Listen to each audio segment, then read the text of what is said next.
Do you hate the MetaQuest? Probably it's because the headset is too big for you. Probably you don't like the meta ecosystem for some reason. You don't like the whole idea of the metaverse. You just hate Mark Zuckerberg in general. Or you just want to step away from the original meta stuff and you want to try something different. Look no further than Pico 4. Or Pico in general. Just look no further than Pico. This headset is not made by the Chinese government. Clearly not made by the same company who made TikTok. Well, today we're going to speak about the Pico 4.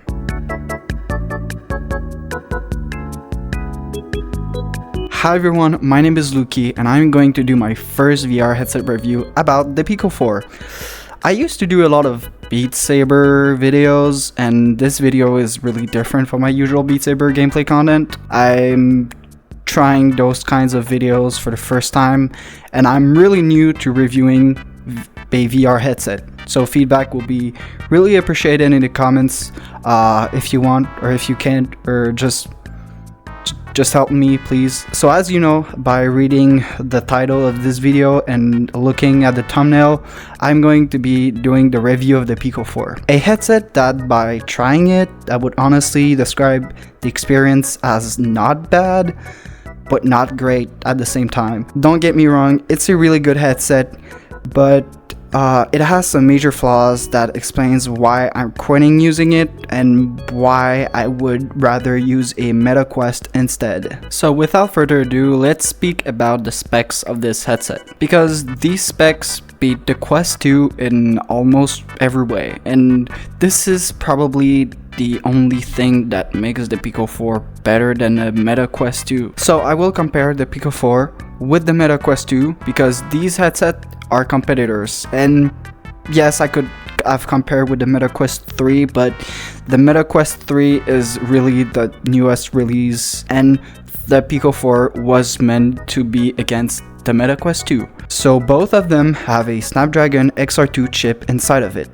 The MetaQuest 2 has an 1832 by 1920 LCD screen, while the Pico 4 has a 2160 by 2160 LCD screen. The Quest 2 can go up to 120 Hz of refresh rate, while the Pico 4 can just go up to 90. The MetaQuest 2 has Fresnel lenses, while the Pico 4 has pancake lenses. So if you guys don't know the difference between pancake lenses and Fresnel lenses, Fresnel lenses are lenses that are really light, thin and cheap to make, while pancake lenses are bigger and they reduce glare and help with overall image quality and picture quality. So in general, I feel that the pancake lenses are better than Fresnel lenses. So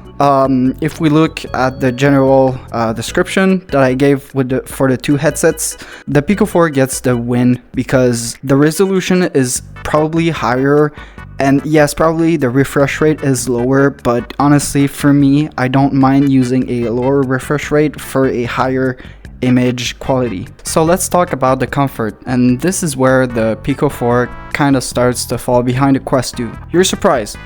Let me explain. I personally love the head strap that Pico 4 did. It's not that I dislike it, something else than that. So basically, the head strap that Pico 4 did is able to make the headset more stable and it doesn't feel like there's a brick on your head that is held with straps, aka MetaQuest 2. Or that's what I was thinking before using the headset for the first time. The problem about the comfort of the Pico 4 is not around your head, but in front of it, like where the displays are sitting on your face. I am not Pinocchio, I don't have a huge nose, but when I was playing on the Pico 4, I felt like I had a lot of pressure on my nose. After like 1 hour and a half, I needed to just get off because my nose was really in pain, and I actually had a nosebleed because of that. So I don't know if that's just me the problem, or others are also having this issue. But for me, I just didn't like my experience. The pain was really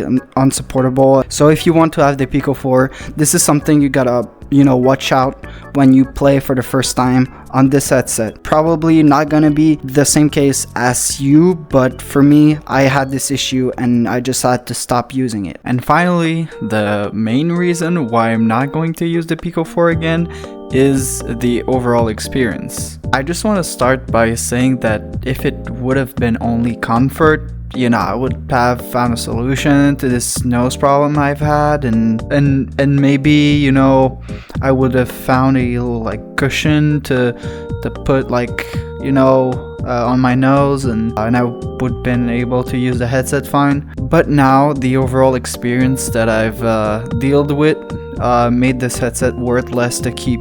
And when I mean experience, I mean navigating the menu, using different features, playing the available games, and also having support for different features in the apps.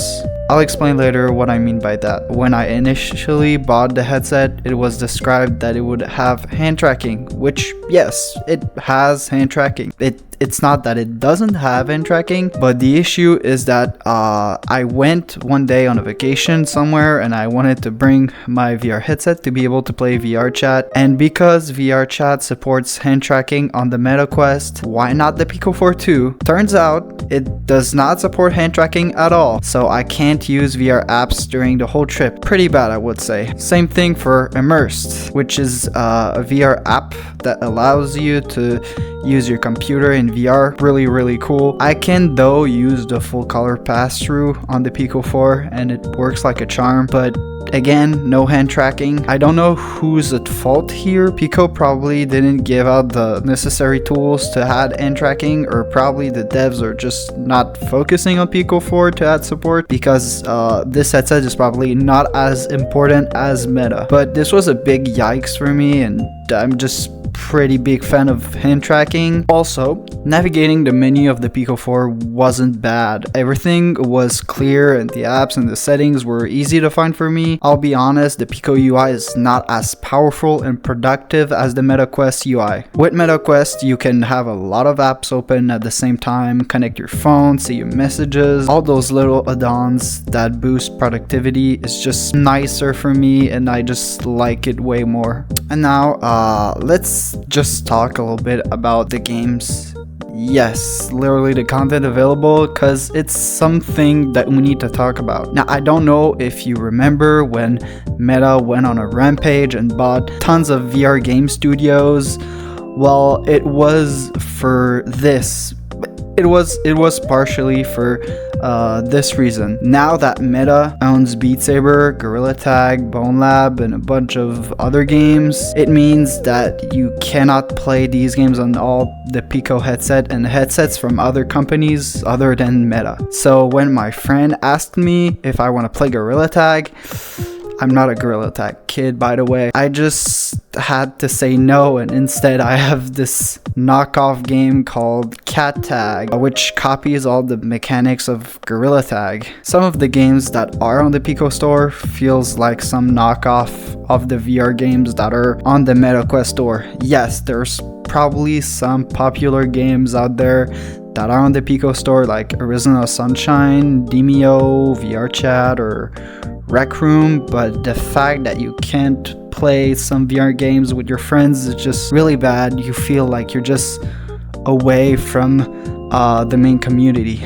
So that's it. It was everything that I needed to say for this review, and I hope this helps anyone that was looking for probably buying a Pico 4 and wanted to learn more about it. My personal recommendation, it really depends on what you will be doing while owning a VR headset. If you're someone that will use all of your time on this headset on PC VR titles, you could probably use the Pico 4 with virtual desktop or the Pico Assistant. Both of these options work well. I haven't got any issues in my testing, though if you're someone that cares more about content and doesn't have a PC and wants to be able to play with their friends or other Meta friends, or be able to boost their productivity with multiple windows open, well, there's no choice. It's clearly Meta. And I want to end this video by saying that some of these issues are actually not Pico's fault, and it's mostly because Meta has a lot of money to spend. And actually, I thought that the Pico would have a chance. They had a chance to be able to beat Meta, but I just feel like this was more of a question of money and not if the product is better than the other. Thanks for watching, and if you can subscribe, that will be really appreciated, and it will help spread the video to others to see this. So please click, just click the subscribe button. It will be really helpful. So this was Lukey, and I hope you enjoyed this review, and I'll catch you in the next one. Bye.